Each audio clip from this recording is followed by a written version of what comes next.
100%. So, and again, most of the things we've talked about, the clients don't need to even have a builder to actually tell them about it. They can, after watching that podcast, they can actually look at the blog and see, all right, which boxes do I tick? Yeah. And then you go to your builder and you ask those questions and you ask them to price it up for you. That's it.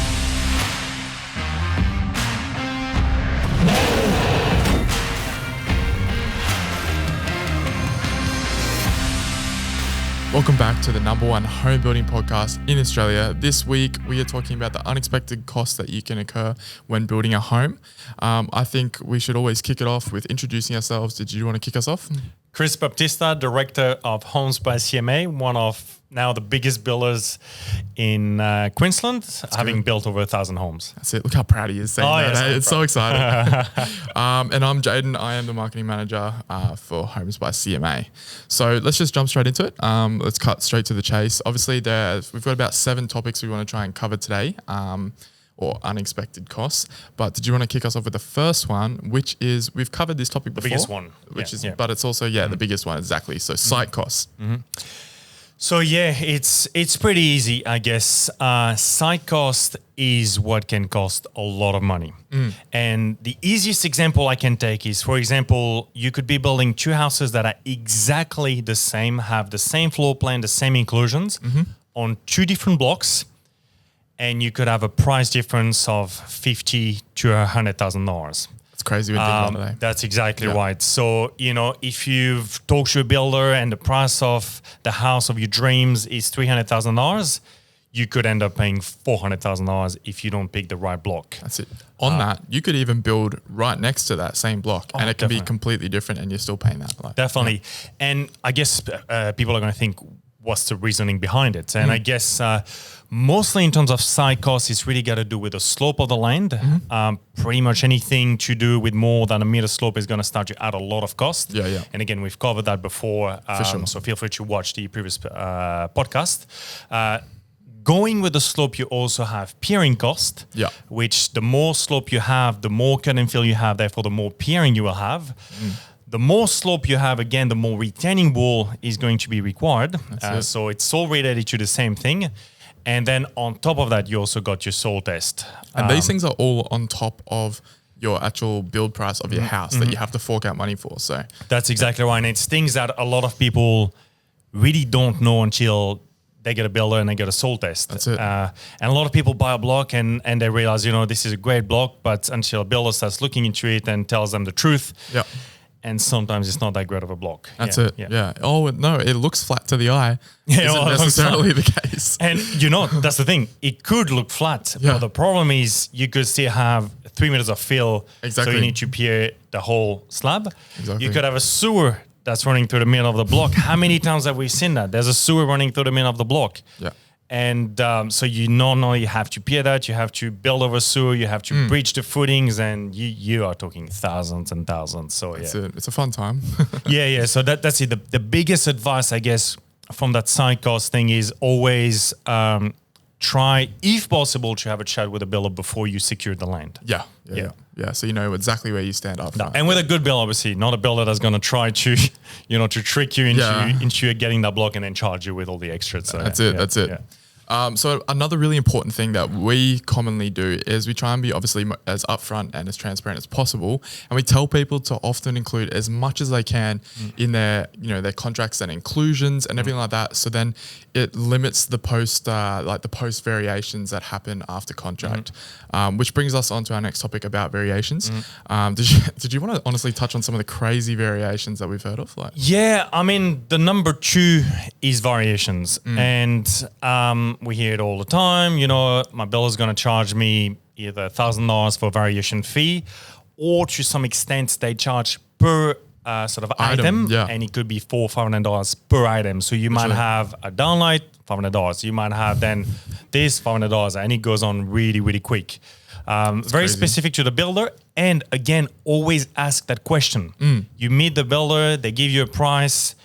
Ask, if I do want to make a change after the contract is signed, how much is it going to cost me? And again, if the builder is transparent, they will tell you, and then it's up to you to decide whether you want to proceed or you don't want to proceed.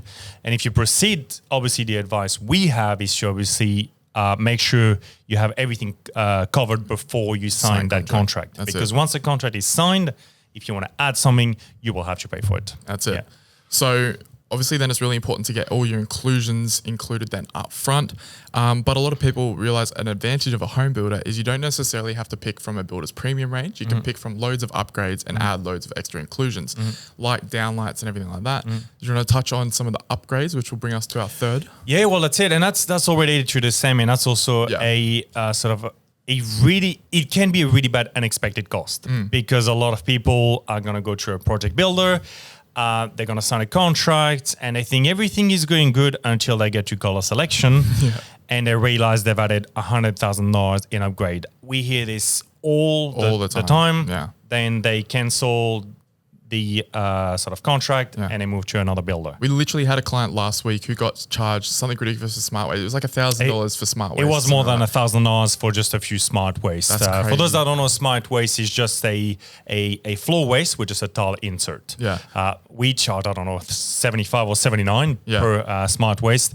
They would charge more than $1,000. That's insane. Yeah, that's insane. And again, the problem is once you sign that dotted line, you just can't do anything about it. So you're stuck because you either have the upgrade and you pay for it, or you don't have the upgrade and you're going to regret it because you really wanted that upgrade, but you didn't know how much it was going to cost. That's it. You can't win. You can't win. So we've heard, smart waste, that was a prime example. How many times have I heard downlights that are like $250 each? I mean, the list goes on and on and on. And, I understand it. We all have to make some money, and builders run a business. But I really believe there's a limit. Like, past a certain point, is too much. And so again, the advice is from a client's point of view, before you sign your contract, always try to do your color selection and always try to have all your upgrades in there. Yeah, and make sure you know the pricing of it too. Like, make sure if they're being shady about the pricing, there's obviously something wrong here that's not quite right. And you got to look into like, hang on, why are they hiding this from me? Oh, for sure. Usually when someone hides something, and that's why I personally hate it. When I go somewhere and there's no price, and when you ask for a price, it's like, oh, let me take your details and we'll get back to you. I'm like, I just want to know the price. How hard is it? It can't be that hard. And if you don't want to tell me the price, it's got to be too expensive. That's so I'm going to walk away anyway. All he wanted was a Big Mac. Like, exactly. Yeah. So, cool. So there's lots of other contributing factors that you have to take into account when you're obviously buying your block of land. We've even another thing that people don't often take into account is if you're building close to the coast or the beach or something like that. You've obviously got that coastal deposition that you need to take into account. Did you want to touch on a little bit what that is? Why? Yeah, that's it. So I guess if we go back a little bit, we've talked about site cost, and I can add literally $50,000, $60,000, $70,000 to your house. Or you can add nothing. It could just be a flat block with no piering, nice and easy. Lucky. So again, don't want to scare people into it, but that's just, we are talking worst case scenario and we're talking what could happen. That's it. If you don't do your research and you don't budget well. That's it. We're just being drama queens. No, well, I guess it's good to be transparent because a lot of people get into that and then they just get stuck and it's just not nice. And I fear for those people that then come to us where, they've got a shit block. Not necessarily a shit block in terms of position, but a shit block in terms of all the extra costs that they're going to have to spend to actually build a house on that block. Yeah, you do feel for them, mate. And then, we talked about cycles, the variations and the upgrades. And then some of those blocks have some more on top of this. And for example, the coastal deposition. So if you live within 1 kilometers of the coastline, you're going to have extra cost in terms of corrosion protection for your house. So in terms of roofing, in terms of, brake ties, all the materials that are on the outside of your house will need to be corrosion resistant. That's it. And obviously that's due to the salt and stuff in the air and all the other minerals and that. If you don't do it, even though a color-bond roof as a standard is absolutely amazing, it's not meant to have that salt deposition going into your roof. That's it. And after a few years, most likely it will start to rust. It's going to be really hard to see and it will take a while. But that's why Colorbond has a specific roof product, which is the Ultra Range. And this is made to be next to salt water, I guess. That's it. So again, make sure that, if you are going to be, and we live in Queensland, I guess, we might have people that are obviously building in Melbourne and all that stuff. But if you're living closer than 1K from surf or coastline, watch out because most likely that cost will be incurred. And to give people a quick idea, I guess in terms of cost, if we base it, say, on a 220 square meter home, which is about like the average size of a house, you'll be looking around 5K. Cool. So it does add up quite quick. And again, it is something that most clients that we see that are building, for example, in Newport, they don't know about it. So it is a sort of unexpected cost that they haven't sort of allowed for. Yeah. So I think it leads us perfectly into the next topic, which is obviously also your wind ratings you have to take into account. Wind rating is another one. And cost-wise, it's not that bad unless you go into cyclonic area. So in non-cyclonic area, it goes from N1 to N6. Ideally, you really got to start weighing above N4. And cyclonic areas is a whole different ball game in terms of price and in terms of, how a house has to get built. That's it. But yes, I guess, as a standard, most builders will allow N2 as a wind rating. And again, just think about it, have a look at your block and where you want to build and what are the surroundings. That's it, yeah. How high is your block? Is there houses that are shielding where your house is going to get built? Or are you on top of a hill and there's nothing around? That's it. Are you on the water? Are you on the water and you will get all that wind and there's nothing to block that wind? That's it. So basically your house will have to get built stronger to resist the wind loads. But yeah, if you are talking N3, N4, again, based on a 220 square meter home, you will add maybe $2,000-$3,000. So I guess it's no deal breaker, but side cost plus this, it adds up real quick. It always adds up. So just think about it. Think about where your block is, and have a look. All right, how? And most of the clients can actually do this themselves. They can then go to their sales consultant. My house doesn't have any shielding. It's quite high on a hill. That's it. I've listened to the CMA podcast. That's it. And they've told me to ask you to price up N3, possibly N4. They're thinking like, there's motherfuckers right now. I think shit them again. So just ask them, what would be the cost to upgrade to N4? Or sorry, N3. Cool. Is what I meant to say. Perfect. So another thing to take into account, obviously these days we're building a lot in these new estates that are often either on acreage or something like that. You got to take into account like your bushfire and your bowel and all those sorts of things, which again can begin to add up a little bit. So for sure. So bushfire and obviously Australia is I guess renowned for it. We had some really, really bad bushfires. So it is not something you want to compromise. We were talking about this the other day, hey, like how whatever we get in Australia seems to be like the worst of it. Hey, like when bushfires come, when floods come, we flood. Exactly, yeah. We get extremes like whole, it's bad. It's bad. But bushfire, and you definitely don't want to compromise. Some clients like, do I really need to have BAL 19 bushfire? Just think about it. Like, is this something you really want to risk? Plus, bro, you're across the road from the bush. Like, you gonna risk it? Exactly. So, the bushfire ratings are rated from, say, in what's called BAL, B-A-L, and it starts at BAL low, which is pretty much no, so bushfire requirement, and then goes to BAL 12.5, BAL 19, BAL 29, and BAL FZ. So what's sort of like the prerequisites for those? So the closer you are to bush, the worse it gets, I guess. So again, easy for a client to have a quick look. You bought an acreage block. You are surrounded by a massive forest. Your brain should start thinking, shit, I'm going to get hit with bushfire. You can't avoid it. There's no way to avoid it unless you get rid of all those trees. And then it's a matter of how bad is the bushfire. In most of the new land estates, the developer would have a bushfire report. And so when you buy your block, ask your developer for a copy of that report, which they would have to give you.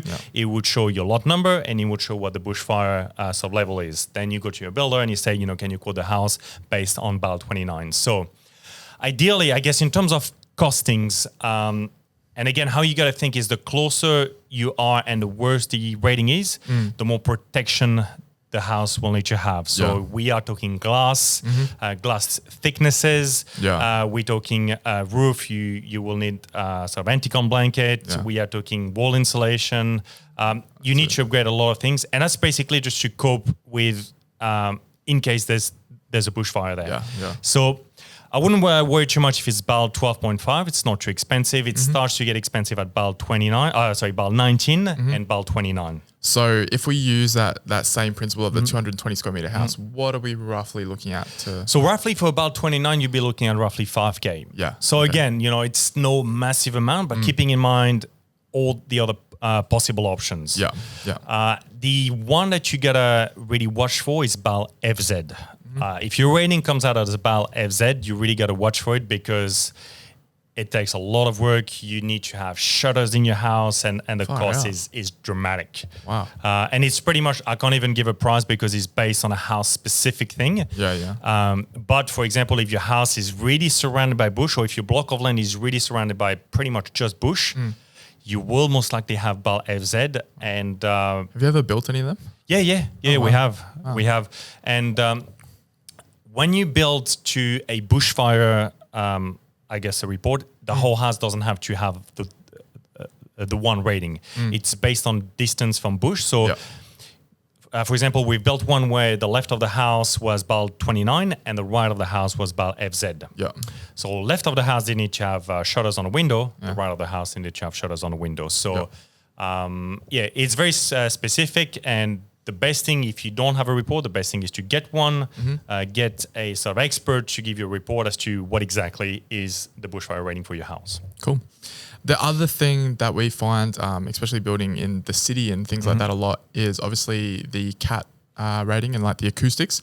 So obviously being in the city, you often have like the loud noise, the traffic, or if you're near a highway or something as well. Did you want to touch on those sorts of things that you also need to take into account? Yeah, so again, it's one of those things that people don't think about. Yeah. But whether you are next to a train station, whether you're next to a high traffic road, and that brings another point, which I'm not going to touch on too much, but if you are building in a really busy road, you will most likely need traffic control. Yes. That's another thing, bonus point out of the top 7. But traffic control can add up very, very quick also depending on how busy the street is and how much parking is, how narrow it is and all those things. So always keep that in mind. If the block where you live is right in front of a busy road, keep that in mind.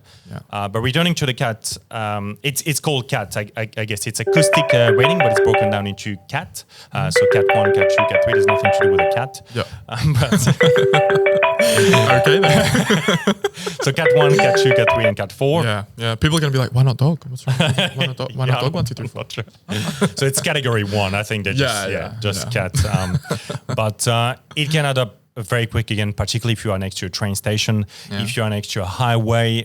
Most of the developers would have acoustic fencing, but even then, sometimes you still need to have a sort of acoustic rating. And particularly if you have a 2-story house, as you can imagine, the acoustic fence will only go so high, but the second story will get really badly affected. For sure, yeah. Some people think, well, I'm not living next to a highway, I'm not living next to anything like that. Have you thought about what's on top of you?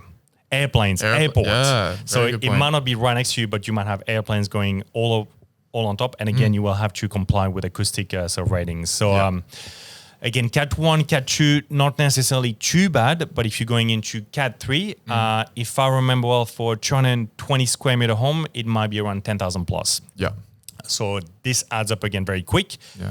Reason behind it, we are making your house as soundproof as we can. So obviously you can actually live in it and you can sleep in it without having to hear that noise all the time. So anything from acoustic seals into the windows and doors, thicker glass, and that's why the cost, I guess, from CAT 2 to CAT 3 and CAT 4 is again a whole different ball game. Yeah. But you might have to upgrade to double glazing. Yeah. Double glazing is extremely expensive.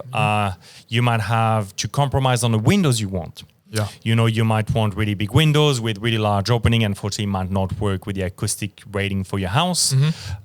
So it really is something to sort of watch out, and particularly if you are next to something that's really, really busy. 100%. So, and again, most of the things we've talked about, declines don't need to even have a builder to actually tell them about it. They can, after watching that podcast, they can actually look at the blog and see, all right, which boxes do I tick? Yeah. And then you go to your builder and you ask those questions and you ask them to price it up for you. That's it. If you're sitting on your block, your hair's blowing like a gale and you can't even hear the other person talking that you're with, you're probably going to need some stuff done. Exactly.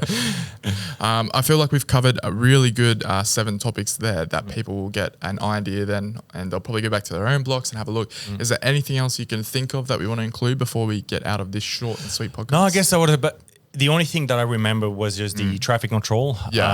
If you are building in a busy street, you will need traffic control, and it can add up to a few thousand. So it is the only thing I can think of. There's so many other things. Again, we're going to try to keep the podcast a little bit short. We're not going to go too far because I know I can go quite deep in there. But like, that doesn't seem like you at all. No. You can get minimum flood height requirements where, again, we're talking about floods and we're talking about everything. Council usually has a minimum finished floor level that you need to stick with. Yeah. So it is information that you normally can get at council. So if you have a block and you're not sure, just ask. Most of the council website would have this information. Yeah. Do you actually have any more information on that? I feel like obviously we've just had all the floods and everything in Brisbane at the moment, and people would probably want to know more about like the low-lying areas and stuff. Yeah, no, I guess basically it's very much dependent on the area and what's flooding. Yeah. And council has been quite smart, and they've got, I guess the maximum height. Then you add a 300 mil sort of board on top of that, and that's your finished floor height. Yeah. Cool. So we've built a lot of houses, for example, in Sandgate, Scarborough, where the slab is actually, say, 1.2 meter above ground. Yeah, wow. And that's so that if it does flood, your house will be okay. Yeah. And it is definitely not something you want to compromise, and you can't even compromise it because you will not get a building approval. Yes. And same thing for all the things we've discussed today. You might think, I don't really care if it's noisy inside of my house, I'm just going to skip on it.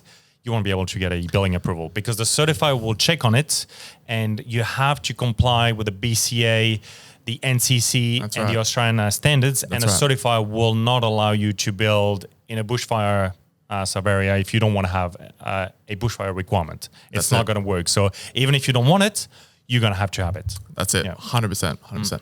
Awesome. Well, I think that was a really good summary of all of those. And we'll obviously get out of your hair, and we'll see you next week with a brand new podcast episode. Thanks so much. We hope it helped. And again, just get on your block and have a quick look. That's it. Have a quick look. Just do a bit of work yourself. Don't rely on a builder, and just do a bit of work yourself. And once you've done your list, again, write whatever we said on that podcast, go to your block. And when you go and see a builder, you're going to look like you probably know more than them about home building. That's it. Awesome. All right. No worries. We'll see you guys next week. Thank you.